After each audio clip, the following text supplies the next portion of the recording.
ఇక ఇందిరమ్మ ఇల్లు రాలేదని మనస్తాపంతో హోర్డింగ్ ఎక్కి నిరసన తెలిపాడు యువకుడు. హనుమకొండలోని రామ్నగర్కు చెందిన Pasha Abdul police head quarters దగ్గర ఆందోళనకు దిగాడు. హోంగార్డుగా పనిచేసిన పాషా అబ్దుల్ తండ్రి లతీఫ్ 4 ఏళ్ల క్రితం చనిపోయారు. కాంగ్రెస్ పాలనలో ఎన్నిసార్లు దరఖాస్తు పెట్టినా ఇందిరమ్మ ఇల్లు రావటం లేదని పాషా ఆవేదన వ్యక్తం చేశాడు. స్థానికులు పోలీసులు నచ్చడపడంతో ఎట్టకేలకు పాషా హోర్డింగ్ దిగడంతో అంతా ఊపిరి పీల్చుకున్నారు. ఈ అంశానికి సంబంధించిన సమాచారం మా ప్రతినిధి రవికాంత్ ఫోన్ లైన్ ద్వారా అందిస్తారు.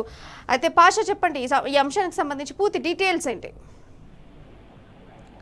సారీ రవికాంత్ చెప్పండి. ఇందిరమ్మ ఇల్లు రాలేదనే ఒక మనస్తాపం చెందినటువంటి యువకుడు ఆయన ఎట్లా దానికి రెస్పాండ్ అయిండు, ఎట్లా పోలీసులు నచ్చజెప్పి కిందికి దింపించే ప్రయత్నం చేశారు, దీనికి సంబంధించి పూర్తి డీటెయిల్స్ ఏంటి? ఇవాళ ఇందిరమ్మ ఇళ్ల కమిటీలకు సంబంధించి ఇందిరమ్మ ఇళ్ల ఎంపికకు సంబంధించి పూర్తిగా అక్కడ ఉన్నటువంటి కాంగ్రెస్ నాయకుల ప్రభావితము, వాళ్ళు చేసే ప్రభావం అనేది ఖచ్చితంగా కనిపిస్తుందని మనం ఏదైతే ఈ కేసు సంబంధించి హన్మకొండ జిల్లా కేంద్రానికి సంబంధించినటువంటి 52వ డివిజన్ రామ్నగర్ సంబంధించిన పాషా, ఈ పాషాకు సంబంధించినటువంటి అంశమే నిదర్శనంగా మనం చెప్పుకోవచ్చు.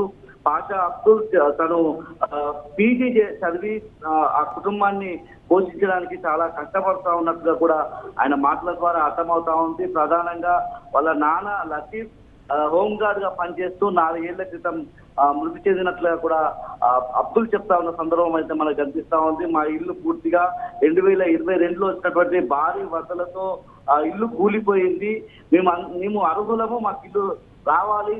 ఆ వరదల్లో వచ్చినటువంటి కారణం వల్ల ఆ ఇంటికి సంబంధించినటువంటి పేపర్లు నష్టపోయినప్పటికీ GWMCలో ఉన్నటువంటి అధికారులను అప్రోచ్ చేయి దానికి సంబంధించినటువంటి పేపర్లన్నీ కూడా మా దగ్గర ఉన్నాయి. ఇటీవలి కాలంలో 5-6 సార్లు ఒక లిస్టు రిలీజ్ చేస్తే ఆ ప్రతి లిస్ట్ లో మా పేరు ఉంది. జూన్ 1వ తేదీన అంబేద్కర్ భవన్, హన్మకొండలో ఉండేటువంటి అంబేద్కర్ భవన్ లో 27 మందికి ఇందిరమ్మ ఇళ్లకు సంబంధించినటువంటి ప్రొసీడింగ్స్ ఇవ్వనున్నారు. ఇప్పటికే ఆ 27 మందికి సంబంధించినటువంటి సమాచారం వచ్చింది. ఆ లిస్ట్ లో నా పేరు లేదు. వాళ్ళందరికీ కూడా ఇల్లున్నాయి. నా ఇల్లు పూర్తిగా కూలిపోయిన దశలో మేము అక్కడ ఇబ్బందికరమైనటువంటి పరిస్థితుల్లో బతుకుతా ఉన్నాము.